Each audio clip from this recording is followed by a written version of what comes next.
बात जरा लद्दाख की भी होगी क्योंकि सोनम वांगचुक की जो एनएसए के तहत हिरासत उनकी ली गई है, जो उनकी गिरफ्तारी हुई है, उसको अब चुनौती दे दी गई है। अदालत ने हिरासत आदेश के मुख्य बिंदु मांगे हैं, जो की पॉइंट्स हैं, जो की हाइलाइट्स हैं, वो मांगे गए हैं। और इसी बीच में आपको बता दें कि पारदर्शिता पर जोर दिया गया है।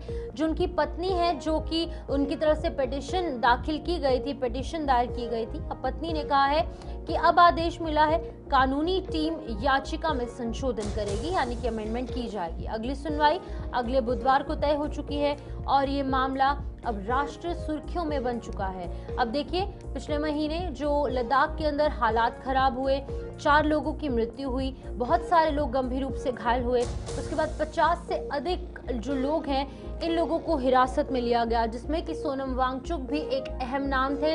अब कुछ लोगों को सिर्फ शक के दायरे के चलते जो है वो यहाँ पर हिरासत में लिया गया कि इन लोगों की तरफ से हिंसा को और भड़काने का काम कहीं ना कहीं किया गया। स्टेटहुड का मुद्दा, 6th शेड्यूल के अंदर शामिल करने का मुद्दा, ये 2 अहम मुद्दे। उन्हीं के साथ साथ कई इंपॉर्टेंट इश्यूज थे जिसको लेकर लद्दाख के अलग अलग जगहों पर अलग अलग लोग, अलग अलग संगठन और सोशल एक्टिविस्ट और साथ ही साथ जो जेनजी थे, यानी कि जो यूथ थे, वो सड़कों पर उतर आए।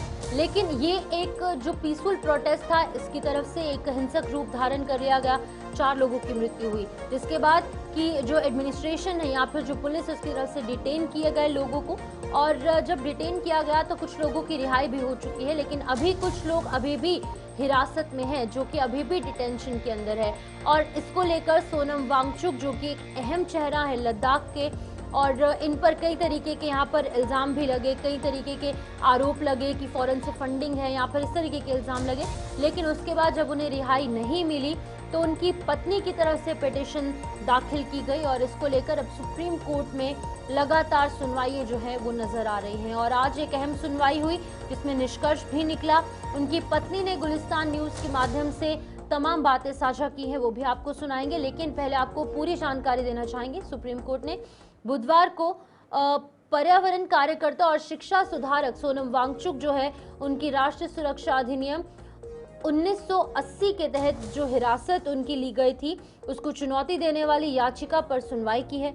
जस्टिस अरविंद कुमार और साथ ही साथ जस्टिस एनवी अंजारिया की पीठ ने अधिकारियों को हिरासत आदेश के मुख्य पॉइंट्स और आधार याचिकाकर्ता को उपलब्ध करवाने के निर्देश दिए। अदालत ने कहा कि हिरासत के कारणों तक संवैधानिक सुरक्षा के तहत निष्पक्ष कानूनी चुनौती के लिए आवश्यक है।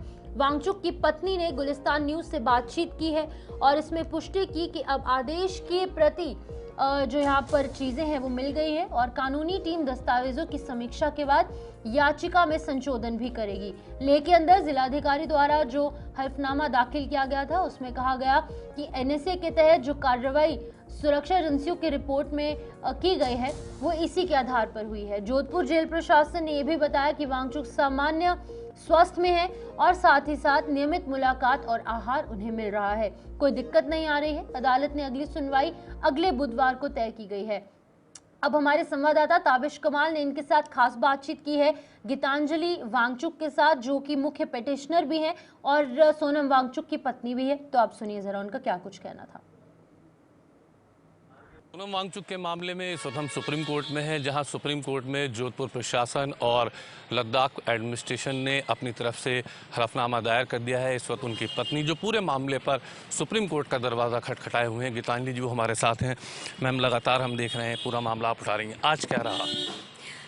तो पिछले हफ्ते जब मैं सोनम को मिली, सुप्रीम कोर्ट के ऑर्डर के हिसाब से वो डिटेंशन ऑर्डर हमें दिया गया जब मैं उनको 7 तारीख को मिली, 11 दिनों के बाद।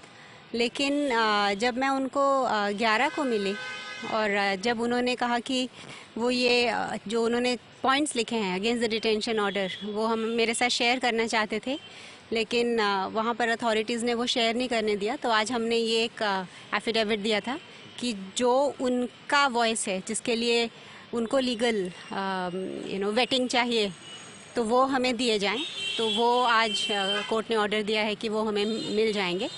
और सेकेंडली अमेंड करना है हमको अभी ये पेटिशन, क्योंकि अभी जब ये पिटिशन फाइल हुआ था तब हमारे पास डिटेंशन के ग्राउंड्स नहीं थे, अब हैं। तो वो एप्लीकेशन अभी हम फाइल करेंगे और ये केस मतलब चैलेंज करेंगे जो ग्राउंड्स ऑफ डिटेंशन है, और ये फिर 29 को दोबारा से केस सुना जाएगा। 29 को है। यूटी प्रशासन कह रहा है कि उनको राज्य की सुरक्षा के लिए डिटेन किया गया है, लेकिन उसमें कहीं विदेशी कनेक्शन का जिक्र नहीं किया गया है।